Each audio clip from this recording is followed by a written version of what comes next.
అందరికీ నమస్కారం అండి. రేషన్ కార్డులో అడ్రస్ చేంజ్ చేసుకోవాలంటే ప్రాసెస్ ఎలా ఉంటుంది, కావాల్సిన డాక్యుమెంట్స్ ఏంటి, అప్లికేషన్ ఫామ్ ఎలా ఫిల్ చేయాలనేది మొత్తం డీటెయిల్స్ అయితే ఈ వీడియోలో చెప్పబోతాను. వీడియో పూర్తిగా చూడండి. కొత్తగా ఎవరైనా చూస్తుంటే తప్పకుండా మా ఛానల్ సబ్స్క్రైబ్ చేసుకుని వీడియో నచ్చితే లైక్ ఇచ్చి మీ ఫ్రెండ్స్ అండ్ ఫ్యామిలీకి తప్పకుండా షేర్ చేయండి. రేషన్ కార్డులో అడ్రస్ చేంజ్ చేసుకోవాలంటే ముఖ్యంగా హౌస్ హోల్డ్ మ్యాపింగ్ అనేది కలిగి ఉండాలి. రేషన్ కార్డులో అడ్రస్ మార్చుకోవాలి అంటే ఎలా అంటే నేను ఒక ఎగ్జాంపుల్ తో చెప్తాను.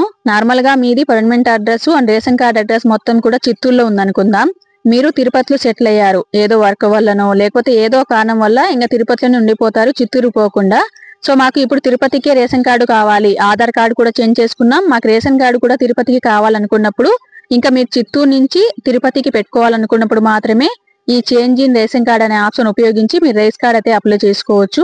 ఇంకా రెండో పాయింట్ విషయానికి వస్తే, ఇక రేషన్ కార్డులో అడ్రస్ మార్చాలంటే కంపల్సరీగా మీది ఇక్కడున్న అడ్రస్ ఉండాలి. అంటే ఇప్పుడు మీది చిత్తూరు కానీ తిరుపతికి కార్డు మార్చుకోవాలనుకున్నప్పుడు ఆధార్లో కూడా తిరుపతి అడ్రస్సే ఉండాలి. అదే విధంగా హౌస్ హోల్డ్ మ్యాపింగ్ కూడా తిరుపతి అడ్రస్సే ఉండాలి. ఇవి రెండు ఉంటేనే మీ దగ్గరలో ఉన్న సచివాలయంలో మీకు రేషన్ కార్డులో అడ్రస్ అనేది చేంజ్ చేసి ఇస్తారు. ఇక మూడో పాయింట్ విషయానికి వస్తే, ఈ రేషన్ కార్డులో అడ్రస్ చేంజ్ చేయాలంటే అందరూ ఉండాలా, అంటే ఫ్యామిలీలో అంటే రేషన్ కార్డులో ఎంత మంది ఉంటే అంతమంది సచివాలయంకి రావాలా, ఈకేవీసీ ఏమైనా వేయాలనేసి చాలా మందికి అయితే డౌట్ ఉంటుంది. దీనికి అందరూ అవసరం లేదండి. రేషన్ కార్డులో ఎవరైతే కుటుంబ పెద్దగా ఉంటారో ఆ పర్సన్ ఒకరు వస్తే సరిపోతుంది. కుటుంబ పెద్ద రాకపోయినా ఓటీపీ ఆప్షన్ ఏమన్నా ఉందా అంటే ఉండేదండి, కానీ ఈ మధ్య రీసెంట్ గా ఎందుకో తెలియదు తీసేశారు. ఖచ్చితంగా కుటుంబ పెద్ద వచ్చి సచివాలయంలో తమ్ము అయితే వేయాల్సి ఉంటుంది. ఇంకా చాలా మందికి ఉండే డౌట్ ఏంటి అంటే, ఇప్పుడు మా కార్డు చిత్తూరులో ఉంది, మేము తిరుపతికి మార్చుకోవాలనుకుంటున్నాం, అప్పుడు చిత్తూరులో అప్లై చేయాలా లేకపోతే తిరుపతిలో వచ్చి అప్లై చేయాలని అనుకుంటారు. సో మీరు కంపల్సరీగా ఎక్కడైతే అడ్రస్ మార్చుకోవాలనుకుంటున్నారో, ఇప్పుడు మీరు తిరుపతికి మార్చుకోవాలనుకుంటున్నారు చిత్తూరు నుంచి, కాబట్టి తిరుపతిలో మీకు దగ్గరలో ఉన్న సచివాలయంలో వెళ్లి మాత్రమే మీరు అప్లై చేసుకోవాలి. మీరు చిత్తూరులో చేయాల్సిన అవసరం లేదండి. ఎక్కడైతే మనం సచివాలయంకి ట్రాన్స్ఫర్ పెట్టుకోవాలనుకుంటున్నామో ఆ సచివాలయంలో అప్లై చేస్తే సరిపోతుంది. ఇక ప్రాసెస్ అయితే ఇది అన్నమాట, ఈ విధంగా అయితే ఉంటుంది. తర్వాత కావాల్సిన డాక్యుమెంట్ విషయానికి వస్తే, రేషన్ కార్డు కావాలి, అలాగే కుటుంబ పెద్ద, రేషన్ కార్డులో కుటుంబ పెద్దగా ఎవరు ఉంటారో లేడీస్ ఉన్ని జెంట్స్ ఉన్ని ఆ పర్సన్ యొక్క ఆధార్ కార్డు రెండు ఉంటే సరిపోతుంది. ఇంకా అప్లికేషన్ ఇస్తారు, అప్లికేషన్ ఫిల్ చేసి సైన్ పెట్టేసి ఆధార్ రేషన్ రెండు కూడా జతపరిచి వాళ్ళకి ఇస్తే సరిపోతుంది. డిఏ గారు అప్లై చేయడం జరుగుతుంది. ఇక రేషన్ కార్డ్ లో అడ్రస్ చేంజ్ చేసే అప్లికేషన్ చేసేటప్పుడు ఖచ్చితంగా కుటుంబ పెద్ద అనేది సచివాలయంలో అవైలబుల్ లో ఉండాలండి. ఎందుకంటే చేసేటప్పుడు తమ్ము అనేది అడగడం జరుగుతుంది. కుటుంబ పెద్ద ఖచ్చితంగా తమ్ము వేస్తేనే ప్రాసెస్ అనేది కంప్లీట్ అవుతుంది. డిఏ లాగిన్ లో అప్లై చేసిన తర్వాత అప్లికేషన్ అనేది ఎవరికి ఫార్వర్డ్ అవుతుంది, తర్వాత మళ్ళీ ఈకేవీసీ వేయాలా, ఎలా ఉంటది ప్రాసెస్ అనేది కూడా ఇప్పుడు చెప్తాను ఒకసారి. సో మీరు డిఏ గారి లాగిన్ లో తమ్ వేస్తారు, తమ్ వేసిన తర్వాత సబ్మిట్ చేస్తారు, తర్వాత టీ నెంబర్ కూడా రావడం జరుగుతుంది. నార్మల్ గా ఏంటి, రేస్ కార్డ్ లో ఎవరైనా మెంబర్ ని యాడ్ చేసినా లేకపోతే కొత్త రేస్ కార్డ్ చేసినా ఖచ్చితంగా తమ్ అనేది ఈకేవీసీ అనేది వేస్తాం. కానీ దీనికి మాత్రం ఈకేవీసీ అనేది అవసరం లేదు. కుటుంబ పెద్ద ఆల్రెడీ డిఏ గారి లాగిన్ లో వేశారు కాబట్టి అదే సరిపోతుంది. మిగతా రేషన్ కార్డుల లాగా డిఏ నుంచి విఆర్ఓ నుంచి ఎంఆర్ఓకి పోదు. ఈ అప్లికేషన్ డైరెక్ట్ గా డిఏ నుంచి ఎంఆర్ఓ లాగిన్ కి వెళ్ళిపోతుంది. ఎంఆర్ఓ గారి లాగిన్ లో అప్రూవ్ అయిన తర్వాత రేషన్ కార్డ్ లో అడ్రస్ అనేది చేంజ్ అవ్వడం జరుగుతుంది. కాకపోతే చేంజ్ అయిన రేషన్ కార్డు అప్పటికప్పుడు ఇవ్వరు, కొత్త కార్డులు వస్తాయి కదా, అప్పుడు అందరితో పాటు మీకు కార్డులు అనేది రావడం జరుగుతుంది. కానీ ఇక్కడ రేషన్ షాప్ ఉంటుంది కదా, ఆ రేషన్ షాప్ కి మీ రేషన్ నెంబర్ అనేది మ్యాప్ అయిపోవడం జరుగుతుంది. కాబట్టి మీరు కొత్త కార్డులు వచ్చేంత వరకు ఇబ్బంది లేకుండా ఇక్కడైతే రేస్ తీసుకోవచ్చు. సో ప్రాసెస్ ఏంటి, అలాగే కావాల్సిన డాక్యుమెంట్ ఏంటి మొత్తం విన్నారు కదా. ఇంకా అప్లికేషన్ ఎలా ఫిల్ చేయాలి అనేది కూడా చెప్పేస్తాను, ఒకసారి చూసేయండి. రేషన్ కార్డ్ లో అడ్రస్ మార్చుకోవడానికి అప్లికేషన్ ఫామ్ అయితే ఈ విధంగా ఉంటుంది. కొన్ని సచివాలయాలు అప్లికేషన్ ఫామ్ అనేది ఇస్తారు, కొందరు ఇవ్వరనమాట. నెట్ సెంటర్ లో తీసుకోవచ్చు. ఎలా తీసుకోవాలి ఏంటి, అప్లికేషన్ ఫామ్ డౌన్లోడ్ ఎలా చేసుకోవాలనేది నేను ఒక వీడియో చేశాను, మా ఛానల్లో ఉంది. సో ఎవరికైనా కావాలనుకుంటే మా ఛానల్లో వీడియో ఉంది, తప్పకుండా చూడండి. ఫస్ట్ అయితే అప్లికేషన్ ఫామ్ ఇలా ఉంటుంది. రైస్ కార్డ్ లో చిరునామా మార్పు కొరకు దరఖాస్తు అని ఉంటుంది, అభ్యర్థి వివరాలు అని ఉంటుంది. సో ఇక్కడ ఆ పర్సన్ పేరు రాయాలండి, అంటే కుటుంబ పెద్దగా ఎవరైతే ఉంటారో ఆ పర్సన్ పేరు రాస్తే సరిపోతుంది.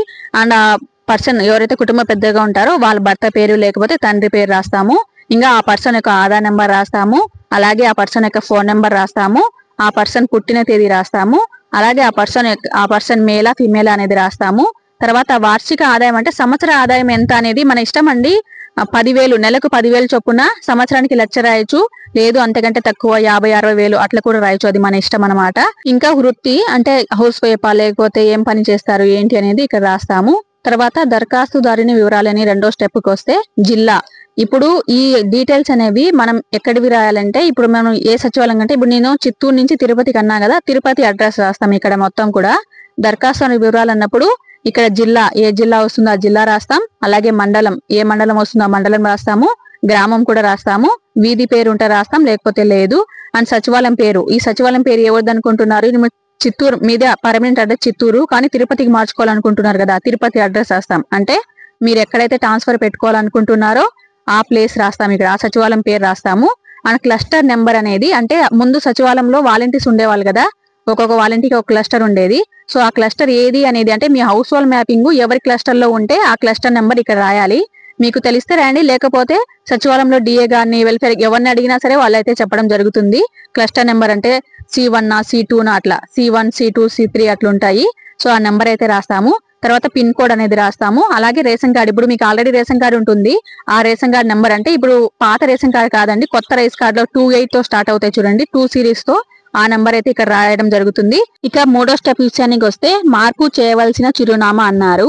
ఇక్కడైతే ఇప్పుడు మనం ఎక్కడైతే మార్చుకోవాలనుకుంటున్నామో, అంటే నేను ఏమన్నాను, చిత్తూరు నుంచి తిరుపతికి మార్చుకోవాలనుకున్నా కదా, సో అలాంటప్పుడు ఇక్కడ తిరుపతి అడ్రస్ రాస్తాం మొత్తం కూడా. సో ఇంటి నెంబరు ఆధార్లో ఉన్నది రాస్తాం, వీధి కూడా ఆధార్లో ఉన్నది రాస్తాం. అంటే ఇక్కడ తిరుపతి అడ్రస్ మార్చుకుంటే ఆ డీటెయిల్స్ మొత్తం కూడా ఇందులో ఫిల్ చేయాలి. ఆ ఇంటి నెంబరు, వీధి లేదా ప్రాంతము, గ్రామం లేదా పట్టణము, అలాగే మండలం ఏది, జిల్లా ఏది, పిన్ కోడ్, ఇదైతే మొత్తం ఇప్పుడు ఎక్కడైతే ట్రాన్స్ఫర్ పెట్టుకుంటామో ఆ అడ్రస్ అయితే రాయాల్సి ఉంటుంది. ఇలా ఈ ఫామ్ మొత్తం ఫిల్ చేసిన తర్వాత కింద అయితే సంతకం అయితే పెట్టాల్సి ఉంటుంది. ఎవరైతే కుటుంబం పెద్దగా ఉంటారో ఆ పర్సన్ అయితే సంతకం పెడితే సరిపోతుంది. సో ఈ విధంగా ఫామ్ అయితే ఫిల్ చేయాలి. ఇవి కాకుండా ఏమైనా ఇంకా డీటెయిల్స్ కావాలా అంటే ఇంకో డీటెయిల్స్ అయితే కావాల్సి ఉంటుందండి. అదేంటి అంటే రేషన్ షాప్ యొక్క నెంబర్ కావాలి, షాప్ నెంబరు. ఆ షాప్ నెంబర్ అనేది చాలా మందికి తెలియదు. ఇప్పుడు మీరు ఉంటున్న సచివాలయం అనేది ఒకే పంచాయతీ అనుకోండి, ఒకే షాప్ ఉంటుంది, అలాంటప్పుడు ఈజీగా ఆ షాపుకి అయితే మ్యాప్ చేస్తారు.